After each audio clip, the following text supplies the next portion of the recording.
The all-new Yamaha X-Max 300 2025 is powered by Yamaha Blue Core technology with a 292cc engine displacement, 4-stroke single-cylinder naka-single overhead cam with 4 valves. Meron itong taglay na max power na 27.6 horsepower at 7,250 RPM habang kanyang max torque ay 29 Nm at 5,750 RPM. Pagdating sa kanyang fuel system, ito po ay naka-fuel injected habang kanyang cooling system ito po ay naka-liquid cool. And as for the starting system, pinapagana po ito ng electric push starter. At dahil maxi scoot style lang motor na ito ay pinapagana ng continuous variable transmission or CVT pagdating sa kanyang driving system. For the suspension system, sa harapan ito po ay naka-telescopic fork habang sa likuran naman equipped ito ng dual shock absorber. As for the braking system, pares po itong equipped ng hydraulic disc harap at likuran. Na ayon kay Yamaha, equipped na rin ng parehong dual channel ABS. At sinamahan pa nga ito ng pangmalakasang features walang iba kundi ang traction control system or TCS na magagamit at mapapakinabangan natin sa malulubak na kalsada meron dito sa Pilipinas. Pagdating naman sa kanyang dimensions, meron itong overall length na 2,185mm,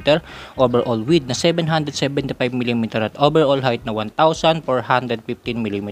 At meron naman itong seat height na 795mm habang kanyang ground clearance ay 135mm at ang kabuuan bigat naman ng motor na ito mga mods ay 181 kilograms. At yan na ang engine specs at iba pang features nitong pinakabagong Yamaha X-Max 300 2025.